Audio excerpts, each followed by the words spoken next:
ठीक है, अब देखिए इसको मैं डिफरेंशिएट करके बताता हूँ। Limit x approaches to minus, है ना, लेस देन टू वाला डिफरेंशिएशन तो यही है ना, माइनस साइन लगा करके। फंक्शन तो एक ही है, एक्स माइनस वन का square plus x minus two और into two times x minus one. अब इसमें एक्स के ऊपर टू डाल दीजिए, क्या आ जाएगा माइनस वन, क्योंकि सेकेंड वाला पार्ट तो जीरो ही हो जाएगा क्योंकि एक्स माइनस टू है उसमें। R S D right hand derivative ये निकालें तो limit x approaches to plus, है ना, just more than two. Just more than two के लिए डेफिनेशन आप कहां से लेंगे, यहां से, एक्स मोर देन टू के लिए ही है। तो अब इसको डिफरेंशिएट करेंगे, माइनस नहीं होगा बाहर में, बस इतना ही तो फर्क है, बाकी सब कुछ तो सेम है, फंक्शन वही है एक्स माइनस वन। तो इसकी वैल्यू हो गई टू माइनस वन वन, तो इसीलिए left hand derivative is one, right hand left hand derivative is minus one, right hand derivative is one, खत्म।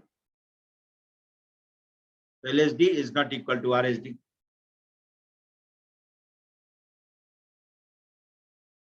ठीक है, तो function is not differentiable at x equal to, function is not differentiable at x equal to. ठीक है, तो अब आप directly use कर सकते हैं, क्योंकि मैंने यहां पर दिखा दिया कि एक्स इक्वल टू वन पर क्यों डिफरेंशिएबल है और एक्स इक्वल टू टू पर क्यों नहीं है। समझ गए, एक्स माइनस वन का पावर वन नहीं होकर के कुछ भी होता है ना, तो डिफरेंशिएट होने के बाद यहाँ पर एक्स माइनस वन के पावर में कुछ ना कुछ पॉजिटिव नंबर रहता, और कोई भी पॉजिटिव नंबर हो तो एक्स इक्वल टू वन डालेंगे तो उसकी वैल्यू जीरो ही हो जाएगी। ठीक है, तो इसीलिए जनरल कॉन्सेप्ट है ये कि जो भी फैक्टर मॉडुलस के अंदर है वही फैक्टर मॉडुलस के बाहर हो with any positive power, any positive power. ठीक है, then function will be differentiable at that point where expression inside modular sign is zero. ठीक है, if that factor is not present outside modulus, then function will be non-differentiable, not differentiable at the point where factor inside the modulus vanishes. जैसे x equal to 2 पर differentiable नहीं था लेकिन x equal to 1 पर differentiable था। Reason आपके सामने। ठीक है, हम देखिए ऐसे ही आपसे पूछ लेगा कि फाइंड पॉइंट और पॉइंट्स वेयर, जैसे एफ एक्स दे दिया, f x equal to mod of x minus one, फिर इस पर भी मॉड लगा दिया minus one, is non differentiable.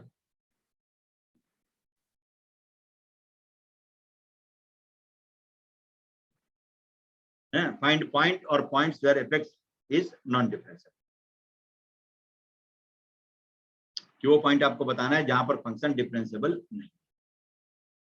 ठीक, अब देखिए, अब इसके लिए जो कॉन्सेप्ट हमने सीखा आप उसका यूज कर सकते हैं। आप निकाल के बताइए, फिर मैं देखता हूं, है ना, एक बार ट्राई करके देखिए, फिर मैं आता हूं।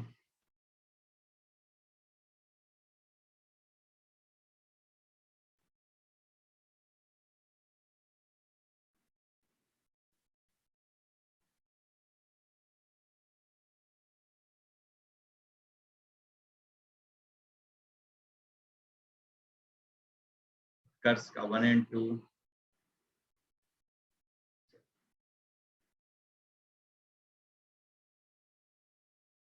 और किसी का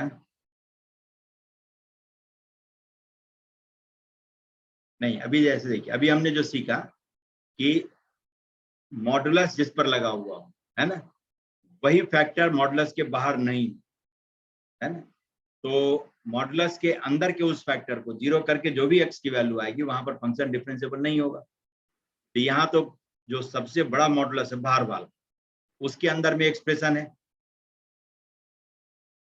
और ये मॉड के बाहर नहीं है, तो ऑब्वियसली इसको जीरो करके जो भी एक्स की वैल्यू आएगी वहां पर फंक्शन डिफरेंशिएबल नहीं होगा।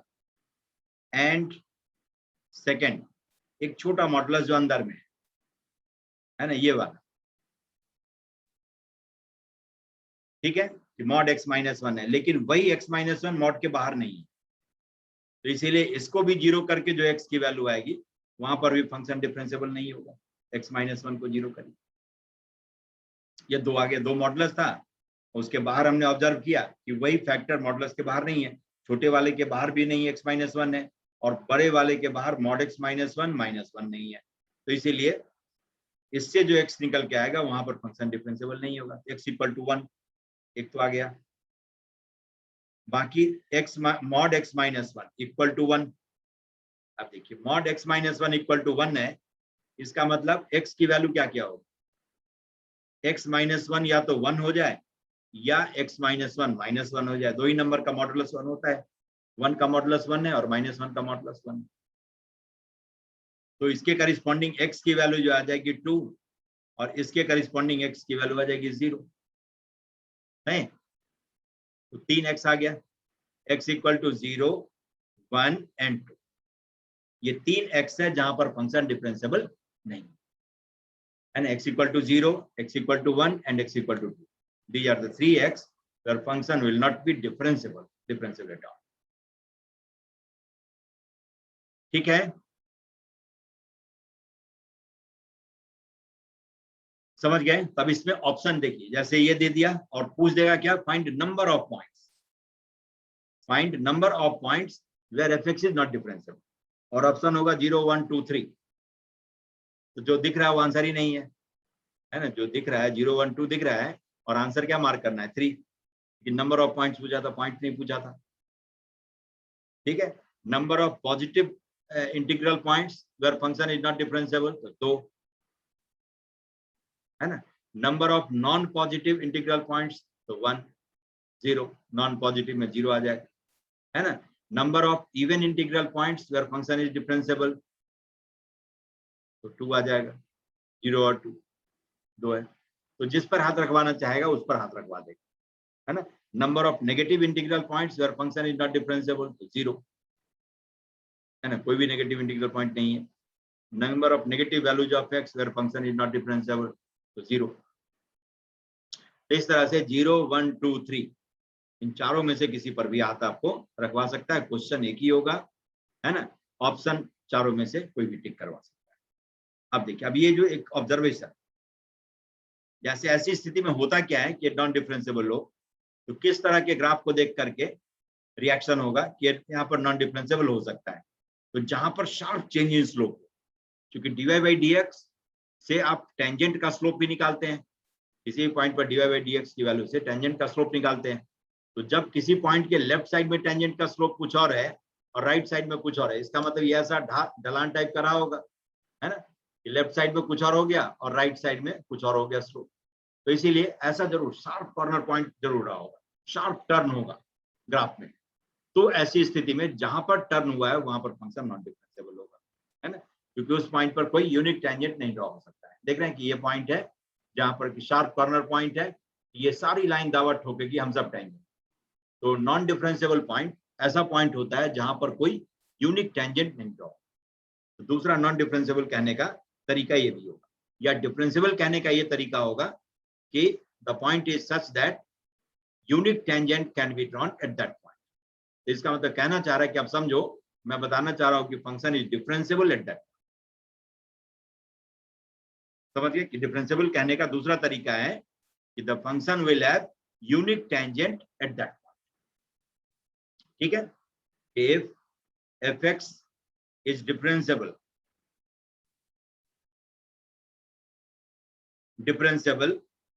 at some point, then it will have unique tangent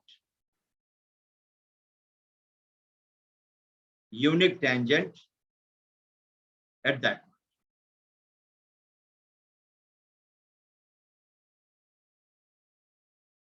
ठीक है, वहां पर उसका यूनिक टेंजेंट होगा, ये सही बात है। और नॉन डिफरेंशिएबल है तो शार्प कॉर्नर पॉइंट होगा। अब जरा देखिए, जैसे इसको मैं देख लेता हूं, y is mod of x minus 1 minus 1, ये है। मॉड फंक्शन का ग्राफ प्लॉट करना हो तो क्या करते हैं, मॉड को हटा करके प्लॉट कर लेते हैं, जैसे बाहर वाले मॉड को हटा लेते हैं। तो y इक्वल टू लिख सकते हैं x माइनस 1 का मॉड -1, और इस ग्राफ का वो पोर्शन जो x एक्सिस के नीचे है उसकी मिरर इमेज x एक्सिस में ले लें तो मॉड का ग्राफ आ जाएगा। है ना। मॉड का ग्राफ प्लॉट करने का यही तरीका था कि जैसे y equal to x plot कर लेते हैं, y equal to mod x हमें प्लॉट करना था, तो y equal to x plot कर लेंगे, और y इक्वल टू एक्स का वो पोर्शन जो एक्स एक्सिस के नीचे है उसकी मिरर इमेज ले लें एक्स एक्सिस में, ये मॉड का ग्राफ आ जाएगा। ये हो गया y इक्वल टू एक्स, और चूंकि एक्स एक्सिस में मिरर इमेज हमने लिया है तो y का साइन चेंज होगा, तो y will be now minus x, ये मॉड एक्स है। तो मॉड को प्लॉट करने का एक जनरल तरीका है ना। ये ग्राफ हो गया y equal to mod x. पहले मॉड हटा करके हमने प्लॉट कर लिया, फिर हटा करके जो ग्राफ आया उसका वो पोर्शन जो एक्स एक्सिस के नीचे है उसकी मिरर इमेज ले लिया, तो मिरर इमेज और जो ऑलरेडी ऊपर था ये मिल करके मॉड का ग्राफ दे देगा। अब सेम टेक्निक इसमें मैं लगा रहा हूं, तो आप इसको लिख सकते हैं y plus 1 equal to mod of x minus 1, ठीक है। अब y प्लस 1 को कैपिटल Y ले लें, x माइनस 1 को कैपिटल X, आप इसे लिख सकते हैं capital Y equal to mod of capital X। y plus 1 is capital Y, x minus 1 is capital X। अब दोनों को जीरो कर दीजिए, दोनों को जीरो करके जो x की वैल्यू आएगी वो यही आएगी 1 कॉमा माइनस 1। तो जहां पर दोनों कोऑर्डिनेट जीरो होता है वहीं पर तो गिवन सिस्टम ऑफ एक्सिस का ओरिजिन होता है। ये 1 कॉमा 1 माइनस 1 किसके रिस्पेक्ट में है, स्मॉल एक्स स्मॉल वाई के रिस्पेक्ट में, लेकिन यही पॉइंट है 0 कॉमा 0 किसके लिए, कैपिटल एक्स और कैपिटल वाई, ठीक है। तो हमें प्लॉट करना है स्मॉल एक्स स्मॉल वाई में। अब पहले क्या करिए, small x small y axis draw कर, ये हो गया, ये आपका small x small y axis है, इसका ओरिजिन ये है। अब इसके रिस्पेक्ट में पॉइंट 1 कॉमा माइनस 1 ये यहां पर कहीं है। अब यहां से क्या करते हैं, डमी एक्सिस कैपिटल एक्स और कैपिटल वाई ड्रॉ करते हैं, क्योंकि इसका ओरिजिन यहां पर है 1 कॉमा माइनस 1, ये हो गया। ये पॉइंट है अपना 1 कॉमा माइनस 1 किसके रिस्पेक्ट में, स्मॉल एक्स स्मॉल वाई के रिस्पेक्ट, लेकिन यही पॉइंट ओरिजिन है किसके लिए, कैपिटल एक्स और कैपिटल वाई। अब यहां से y equal to mod x, मतलब ऐसा ग्राफ प्लॉट करना है, वी शेप में प्लॉट कर लीजिए। नीचे है तो वहां पर डॉट ही रखता हूं क्योंकि उसका तो मिरर इमेज लेना ही होगा, ये आ गया।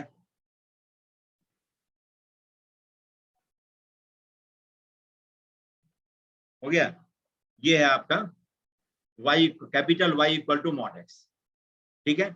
ये है capital Y equal to mod x. अब सबको डिफाइन करके कौन क्या है ये मालूम है ना। तो आप इसको लिख सकते हैं y plus 1 equal to mod of x minus 1, ठीक है। अब ये पूरा y equal to mod x है, इधर में खोलेंगे तो पॉजिटिव साइन के साथ ये हो जाता है y इक्वल टू एक्स, इसको हटा ही दीजिए पैरेलल लाइन को,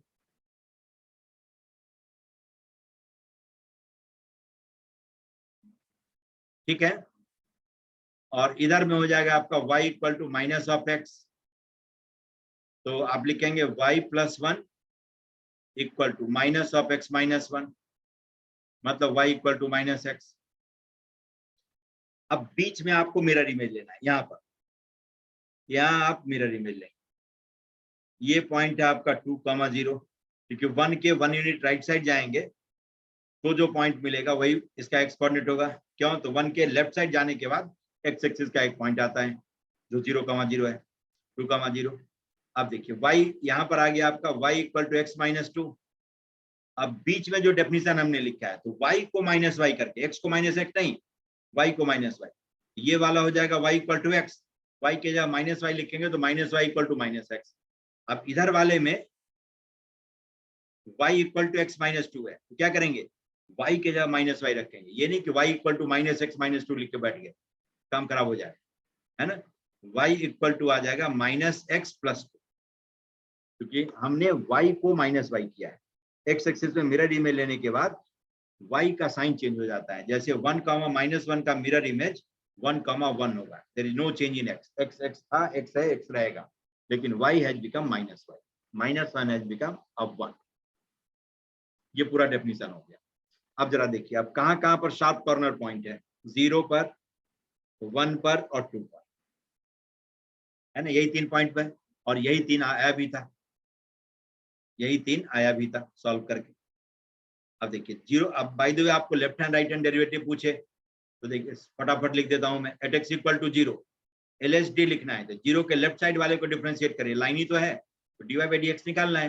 तो जीरो के लेफ्ट साइड में जो y का डेफिनेशन है उसको डिफरेंशिएट करेंगे, क्या आएगा -1, dy by dx is -1, RSD y equal to x का differentiation just more than zero के लिए जो डेफिनेशन है उसको डिफरेंशिएट करिए, y इक्वल टू x को डिफरेंशिएट करिए 1, not differentiable at x equal to 0, at x equal to 1 LSD निकालना हो तो 1 के लेफ्ट साइड वाले डेफिनेशन को डिफरेंशिएट करिए 1, y इक्वल टू x ही तो है, RSD राइट साइड वाले को डिफरेंशिएट करिए -1, x इक्वल टू 2 पर लेफ्ट हैंड डेरिवेटिव निकालना हो तो 2 के लेफ्ट साइड में जो डेफिनेशन है डिफरेंशिएट करिए -1, x बचा ही नहीं वरना x को के जगह पर 2 रखते है ना। RSD मोर देन 2 के लिए जो डेफिनेशन है y इक्वल टू x -2, इसमें dy बाई dx निकालिए 1, तो फंक्शन इज नॉट डिफरेंशिएबल।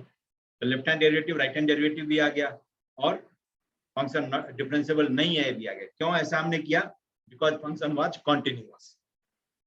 ठीक है, कॉन्टिन्यूअस है फंक्शन और किसी पॉइंट पर डेफिनेशन चेंज होता हो तो उस पॉइंट के लेफ्ट साइड वाले डेफिनेशन को डिफरेंशिएट करिए, डिफरेंशिएट करने के बाद जो एक्सप्रेशन आता है उसकी लिमिटिंग वैल्यू उस पॉइंट पर निकालिए, जैसे जीरो पर limiting value left hand limit और राइट हैंड लिमिट ये निकाल लेंगे तो लेफ्ट हैंड डेरिवेटिव और राइट हैंड डेरिवेटिव की वैल्यू आए, समझ गए। डिफरेंशिएट करके और डिफरेंशिएटेड एक्सप्रेशन जो है उसकी लेफ्ट हैंड लिमिटिंग वैल्यू निकालेंगे तो लेफ्ट हैंड डेरिवेटिव की वैल्यू होगी, क्योंकि डिफरेंशिएशन की लिमिटिंग वैल्यू आप निकाल रहे हैं।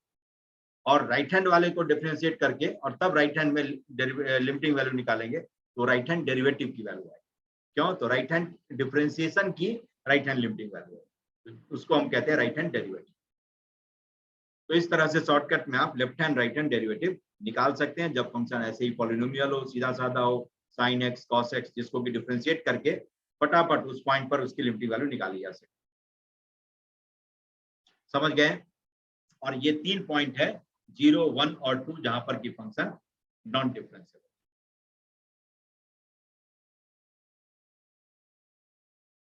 देख के बताइए इस चीज को समझ गए, यस कि नो? Yes sir.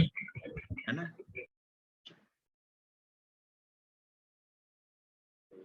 ये सब जो है हमारा बैकबोन स्ट्रॉन्ग करेगा। अभी और कुछ काम करता हूं।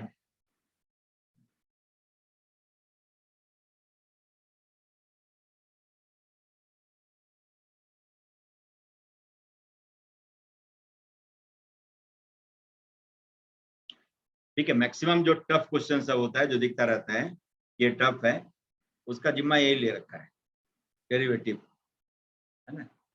Derivative, application of derivative, application of derivative तो लगभग पूरे मैथमेटिक्स में छाया हुआ है। ये सब जगह जहां टफ बनाना हो तो ये अपना हाथ डाल देता है, या जिसको इसका यूज आता है ठीक से वो टफ क्वेश्चन को भी आसान बना के खेल लेता है।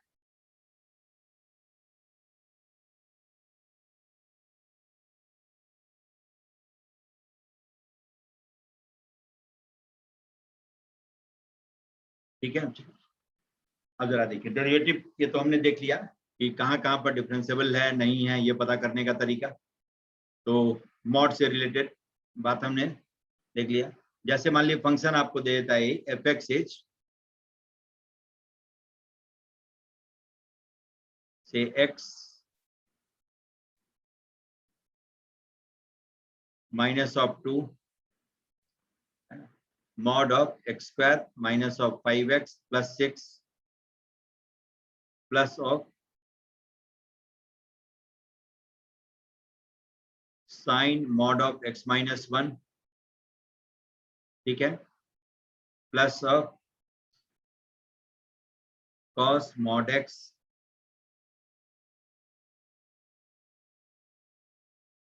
ही रखिए, cos mod x and plus x square, ठीक है, प्लस ऑफ tan x, ठीक है, और कहता है x बिलोंग्स टू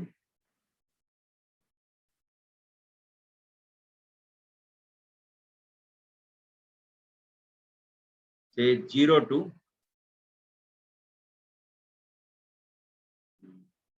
5 लिखिए। है ना, 0 to, कहता है find points where function is not differentiable, find point और points where f is not differentiable.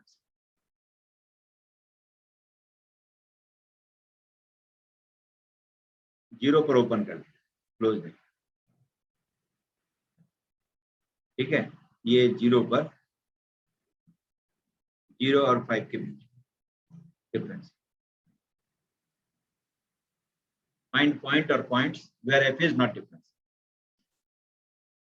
तो देखिए पहले यहां से शुरुआत करते हैं, इसको देख करके तो समझ गए होंगे कि जो कॉन्सेप्ट अभी मैंने सिखाया वही पूछ रहा हूँ। x = 3 पर फंक्शन डिफरेंशिएबल नहीं हुआ, क्यों? इसको दो फैक्टर के प्रोडक्ट के फॉर्म में लिख सकते हैं, x-2 और इंटू x-3।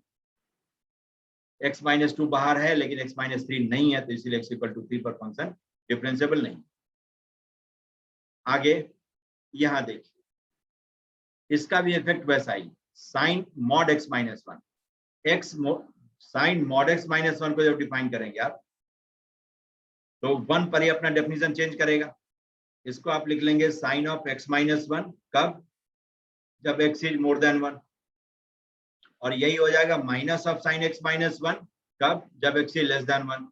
क्यों? तो sine minus theta is minus sine theta, वो माइनस बाहर आ जाएगा, है ना। अब इसको डिफरेंशिएट करेंगे, डेरिवेटिव निकालेंगे, तो cos x-1, अब x = 1 इसमें डालें, 1 प्लस cos 0 इज 1। अब 1 पर इसका लेफ्ट हैंड डेरिवेटिव निकालें, क्या आ जाएगा? लिमिट x अप्रोचेस 1 माइनस, अब इसका differentiation minus of cos x-1,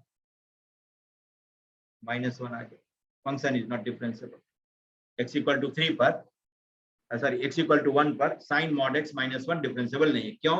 ये अपना साइन चेंज करेगा, इसीलिए साइन चेंज करेगा, तो इसीलिए डिफरेंशिएबल नहीं है। एक x = 1 भी आ गया, यहाँ पर डिफरेंशिएबल नहीं है। तीसरा देखिए, ये है, यहाँ भी मॉड लगाया है, लेकिन इसका कोई फर्क नहीं पड़ता है, cos mod x is always cos x, है ना, क्योंकि मॉड या तो पॉजिटिव साइन के साथ ओपन होता है या नेगेटिव साइन के साथ। तो cos mod x को हमेशा आप cos x लिखेंगे, क्यों? तो cos -x भी होता तो भी उसको आप cos x लिख सकते हैं, cos -θ इज cos थीटा, समझ गए? तो इसीलिए x = 0 नहीं गिनना है, यहां तक हो गया। x² is always differentiable everywhere.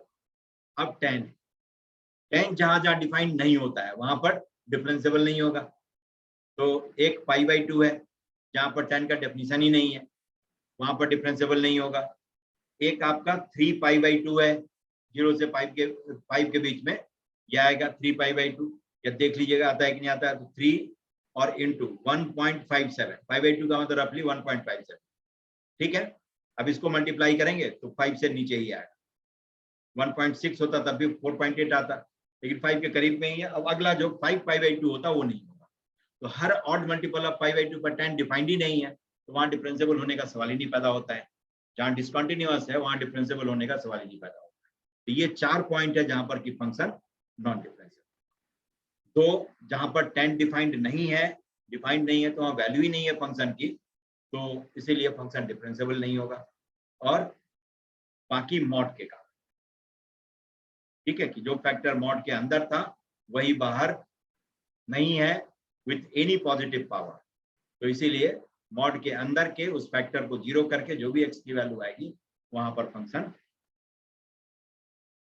Differentiable नहीं, ठीक है, हो गया। ये 4 पॉइंट है जहां पर की फंक्शन नॉन डिफरेंशिएबल। अब इस डिफरेंशिएबिलिटी का एक और यूज होता है, वो यूज भी देख लेते हैं, फिर कलेक्टिवली बाकी सारा काम करेंगे। जैसे इस एनसीईआरटी वाला जितना भी होगा डिफरेंशिएबिलिटी वगैरह ये सब करते रहिए, और इसमें जो दिक्कत होती है वो पूछते रहिएगा, है ना, वो पूछ लेंगे, छोटी छोटी बात समझ में आ जाएगी, फिर हम इसमें हाथ लगाते हैं। अभी जैसे जो एनसीईआरटी में नहीं है ना, उसमें से कुछ पार्ट इंट्रोड्यूस करवा देता हूँ, लेकिन जिसकी जरूरत होती है जो है उसी के कॉन्सेप्ट पर। जैसे इस डिफरेंशिएबिलिटी का यूज करके फंक्शन को भी इन्वेस्टिगेट करते हैं, वो फंक्शन जो डिफरेंशिएबल उसको इन्वेस्टिगेट करने के लिए डिफरेंशिएबिलिटी का भी सहारा लेते हैं। जैसे कहता है कि f is such that real number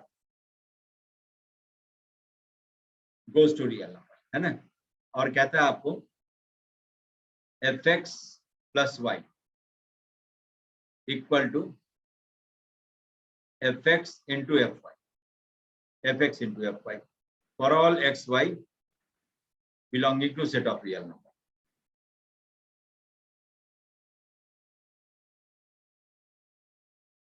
ये डेफिनेशन दिया हुआ है, is a differentiable function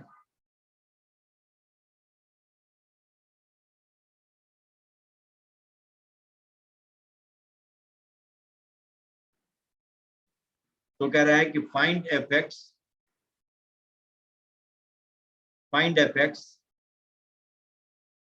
when limit x approaches 0 fx minus 1 or upon x is set to, या से दे,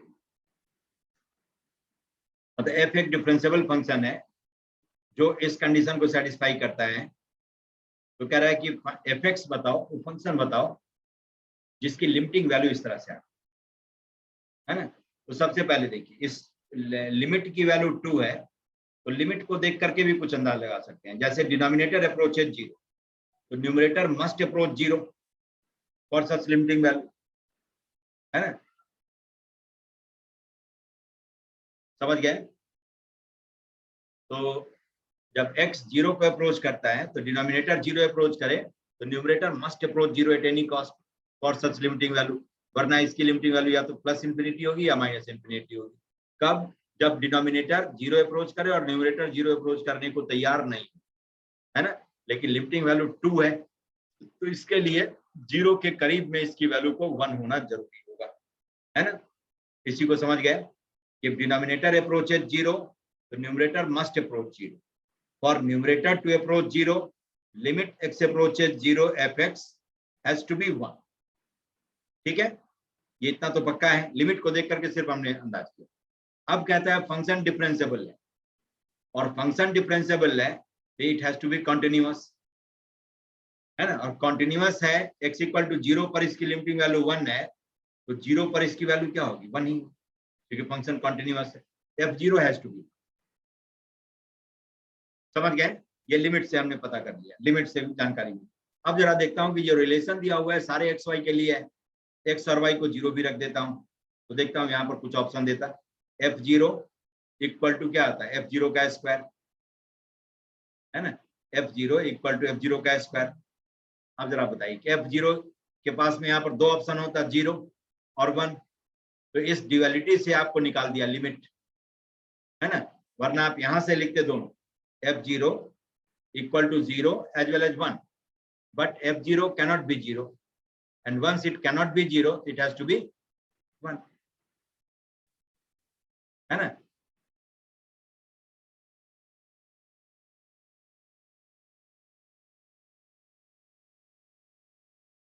ठीक है, तो f0 के पास ये दो ऑप्शन था यहाँ पर, either f0 will be 0 or f0 will be 1, but limit suggest कि f0 has to be 1।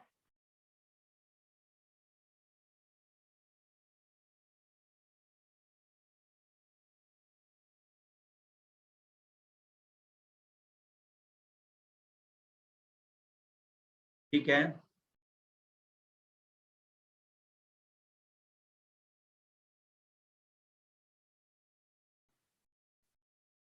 तब देखिए f0 की वैल्यू आ गई 1। अब इसके आगे fx तक पहुंच बनाना है, तो और फंक्शन डिफरेंशिएबल है, फंक्शन डिफरेंशिएबल है, तो क्या करेंगे? f डैश x का डेफिनेशन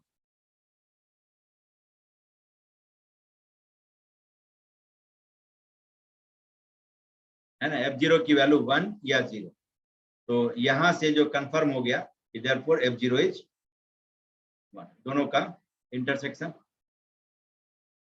सर यहाँ से f0 का दो वैल्यू कैसे है? 1 और 0।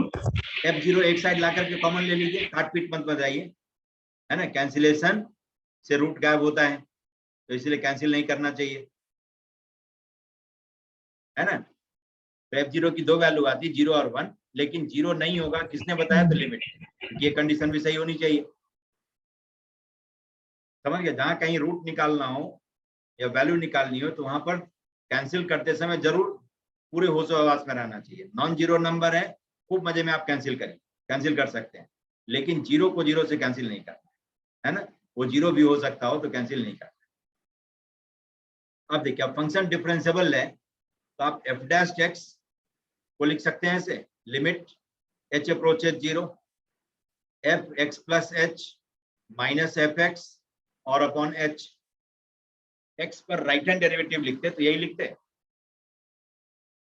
एक्स पर राइट हैंड डेरिवेटिव लिखते तो यही लिखते। ए पर राइट हैंड डेरिवेटिव लिखने के लिए हमने यही किया था ना, F A plus H minus F A upon H, ये हो जाता था ए पर राइट हैंड डेरिवेटिव। ऐसे ही एक्स पर राइट हैंड डेरिवेटिव लिखना होता तो यही करते हैं, f x plus H, x के राइट साइड में वैल्यू माइनस एक्स पर वैल्यू, वैल्यू मतलब वाई की वैल्यू, फंक्शन की वैल्यू, और अपॉन दोनों एक्स का डिफरेंस, एक्स प्लस एच और एक्स को सब्ट्रैक्ट करेंगे तो अच्छी आएगा। ये हो गया dy बाई डी एक्स, है ना। अब x प्लस एच ही क्यों लिखा, x माइनस एच क्यों नहीं लिखा? तो उसका जवाब क्या है, ये कंडीशन जो दिया हुआ है, और फंक्शन डिफरेंशिएबल है तो मेरी मर्जी, मैं जो लिखूं, right hand derivative left hand derivative, दोनों की वैल्यू तो सेम होगी ना, तो जो दिया हो उसके हिसाब से आप लेफ्ट हैंड डेरिवेटिव का फॉर्मूला या राइट हैंड डेरिवेटिव का फॉर्मूला, दोनों में से कोई एक लिख लीजिए एफ डैश एक्स। ठीक है। अब इसके बाद क्या करते हैं, जो ऊपर वाला डेफिनेशन है उसका यूज करना है, इसीलिए हमने ये सब काम किया है। तब इस एफ एक्स प्लस एच को लिख सकते हैं f x into f h minus f x और अपॉन एच, क्योंकि एफ एक्स प्लस वाई था f x into f y, तो वाई के जगह पर मैंने एच डाल दिया। ठीक है। अब देखिए, इसमें लिमिटिंग कंडीशन किस पर लगा हुआ है, एच पर, लिमिटिंग कंडीशन एच पर है, तो एच के अलावा बाकी जो भी हो सब तो कांस्टेंट हुआ है इस लिमिट के लिए, यही हमने सीखा है। और इसीलिए आपको लिमिट का इतना सारा क्वेश्चन जो मैंने भेज दिया उसके पीछे रीजन यही है कि डिफरेंशिएबिलिटी तक लिमिट ही है, सब में लिमिट ही निकालते हैं, सब में लिमिट ही निकालते हैं, तो उसमें थोड़ी सी पकड़ होनी चाहिए, किसको बाहर कर लेते हैं, किसको बचा के रखते हैं, है ना, लिमिट कहाँ कहाँ जा सकता है। कॉम्प्लेक्स लिमिट दिया हुआ है तो इसका मतलब वो लिमिट कॉम्प्लेक्स बनाया गया है, लिमिट कॉम्प्लेक्स नहीं होता है, छोटे छोटे कई को मल्टीप्लाई कर दिया होगा, एक ही तरह का कई टर्म होगा। तो लिमिट एच अप्रोच है 0, देखिए एफ एच माइनस 1 और अपॉन एच आ गया। अब जरा इसको देख के बताइए, ये है और आपका जो एक कंडीशन गिवन है दोनों एक ही है। ये देखिए, इसमें x के जगह पर मैं h कर दूं तो यही आ जाएगा, तो जहां x अप्रोच 0 है वहीं आप लिख सकते हैं h अप्रोच 0, है ना, क्योंकि sine theta upon theta, theta approach 0 is also 1, और sine x upon x, x approach 0 is also 1। उसको थीटा और x से क्या मतलब है, एंगल शुड अप्रोच 0। तो यहाँ पर भी फंक्शन में x वेरिएबल है कि h वेरिएबल है उसको मतलब ही नहीं है, फॉर्म वही है तो इसकी लिमिटिंग वैल्यू वही आएगी। इसको लिख सकते हैं 2fx, समझ गया इसको कि नहीं? जो ब्रैकेट में लिखा हुआ है उसकी लिमिटिंग वैल्यू 2 है ना। Yes sir. ठीक, तो ये आ गई इसकी लिमिटिंग वैल्यू। अब देखिए f dash x equal to आ गया 2fx, चलिए बहुत बड़ी बात, dfx by dx, dfx by dx equal to 2fx, ये आ गया।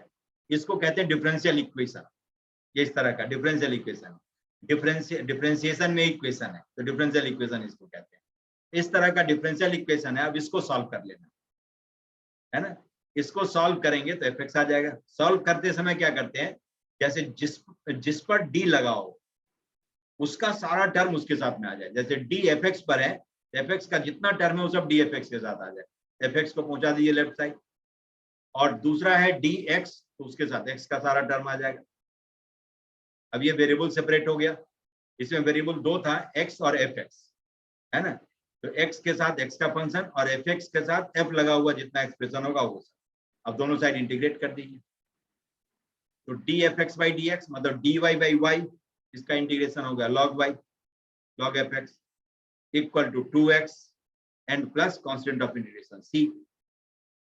इंडेफिनिट इंटीग्रल में कांस्टेंट ऑफ इंटीग्रेशन भी यूज करते हैं।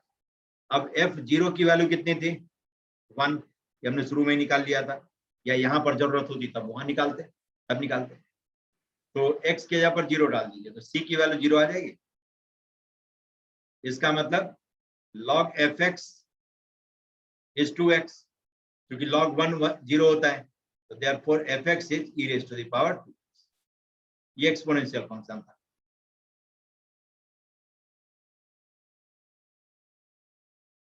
ठीक है, इस प्रोसेस को समझ गया पूरा कि एफ डैश एक्स का हमने डेफिनेशन लिखा।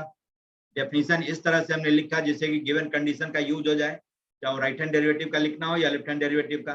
एफ एक्स प्लस वाई है तो right hand derivative, f x minus y दिया होता कुछ तो लेफ्ट हैंड डेरिवेटिव लिख लेते, एफ एक्स माइनस एच और अपॉन एच। ठीक है, और दिए गए डेफिनेशन का यूज करेंगे, दिए गए लिमिट है या और कोई कंडीशन है उसका यूज करेंगे तो अपना एफ एक्स तैयार। दूसरा तरीका देखिए, इसी को क्वेश्चन सॉल्व करने का एक दूसरा अप्रोच। सर वहाँ कांस्टेंट को सर 0 कर दी, वो वाला समझा कहाँ पर? सर लास्ट स्टेप में जो ये कांस्टेंट 0 है। कांस्टेंट 0 कैसे हुआ? Yes sir. f0 1 है, इसमें x इक्वल टू 0 डालिए, ये हो जाएगा log f0 equal to 2 into 0 और प्लस c, है ना? Yes sir, yes. हो गया।